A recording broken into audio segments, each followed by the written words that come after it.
Welcome students to the students of standard 10. We are studying about the forest and wildlife resources geography chapter 2. In the previous class we have studied about the different species of animals, and in today's class we are going to see about the conservation of forest and wildlife. What is the meaning of conservation of forest and wildlife? It is the protection of the forest and wildlife. Why students? uh, the conservation of forest and wildlife is not only a concern of our country, but it is a global concern. According to the international environmentalists, a country must have around 33% of forest cover, and our country is lagging behind, and in which also we are depleting day by day. So students, it is a major concern of our country, and also it is a major concern of the global. So students, why we need to conserve the forest and wildlife? Because we know that this forest and wildlife is depleting day by day. Forest cover is depleting day by day. At the same time, the animals is also depleting. We have seen about a number of species is under the category of endangered species. So those animals are decreasing day by day, and if they are not conserved, if they are not protected, very soon they are going to extinct from this earth surface or from our country.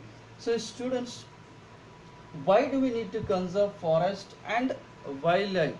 The question is, and the answer is, we need to conserve the forest and wildlife, we need to save it, we need to protect it for the following reasons. Because forest preserves ecological diversity. We need to conserve our forest? Because it preserves the ecological diversity. To maintain the ecological diversity, to maintain ecological balance of the nature, forest is very much important. Without the forest, we are going to miss all the animals, and at the same time, the this ecological balance is going to be disturbed, which is going to affect directly to our life existence.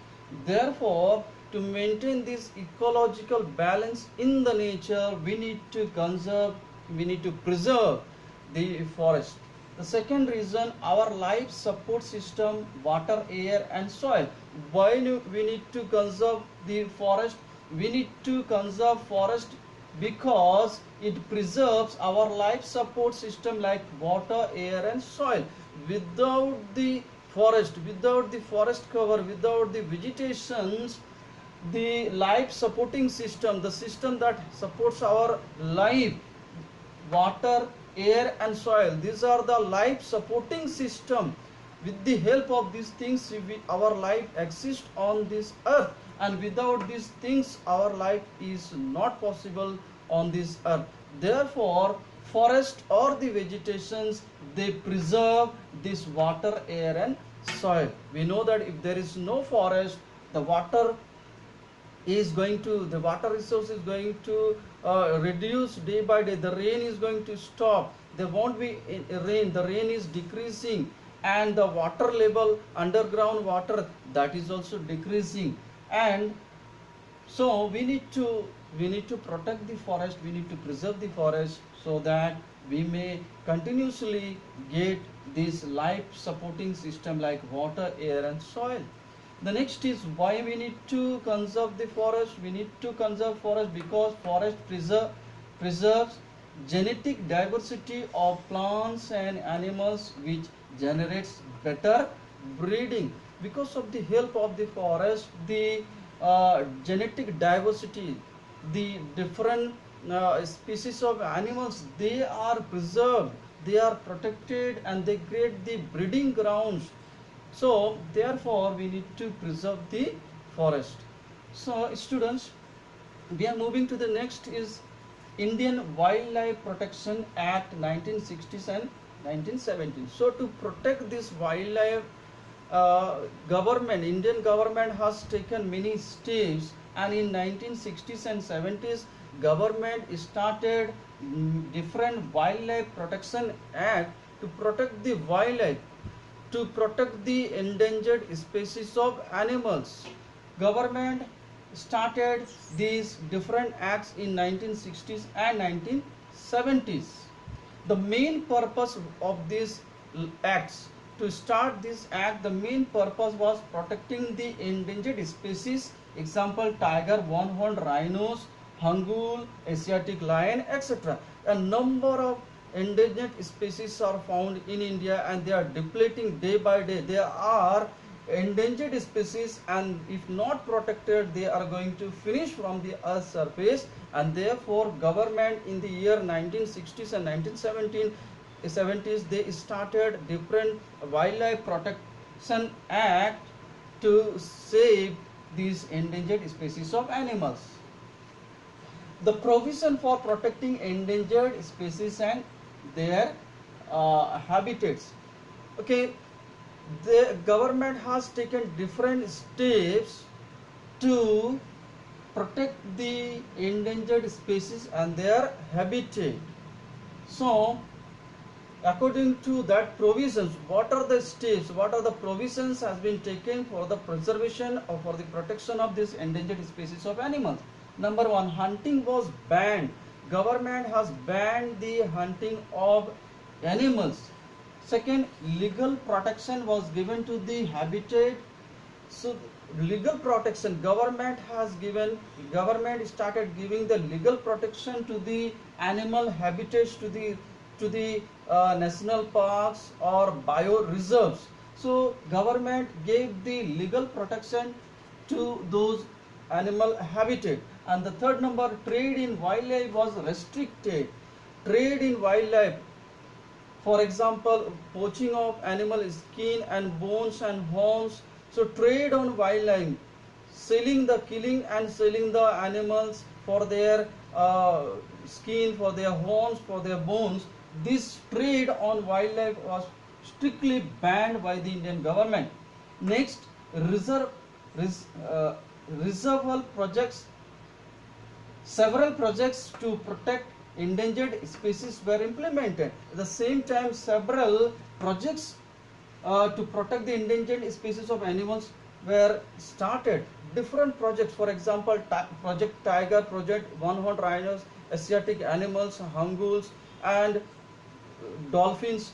These are the animals which are under the category of endangered. So government started different projects to protect those endangered species of animals. For example, we have a Project Tiger. Project Tiger was formed in 1972 and started in 1973. So Project Tiger,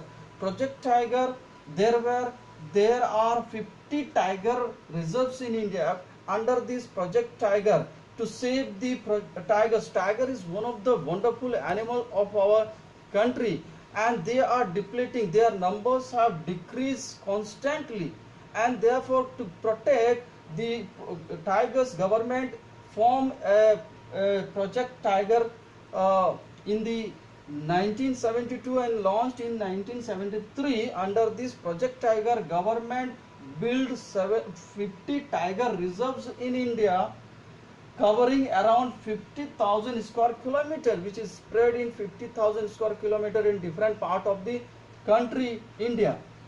The main threats to the tiger protection population are, there are threats. The main threats to this tiger population, the main danger for this tiger population, the main threats to this tiger populations are poaching for trade of tiger skin and bones, poaching of tiger, killing the tigers and selling the tigers for their skin and bones. So that is the main threats, first threats to tiger, and because of this the tiger numbers are decreasing day by day.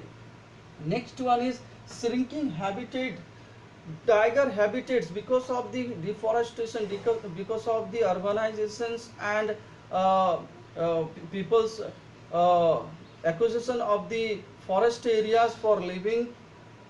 the tiger habitats, the homes of the tigers, the tiger habitats are depleting day by day. They are forced to move away from their habitats. So that is the second threats to the tiger. The third number is depletion of prey species.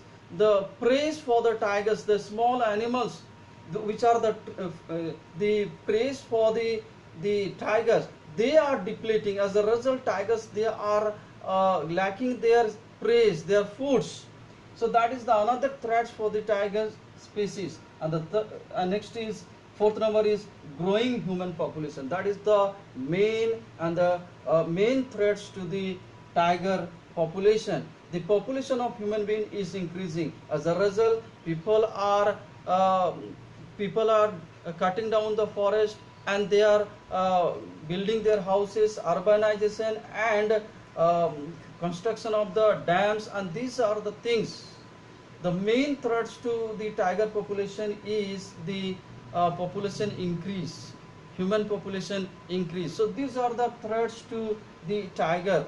Okay, and therefore government started the Project Tiger, and after starting this Project Tiger, there was a increase.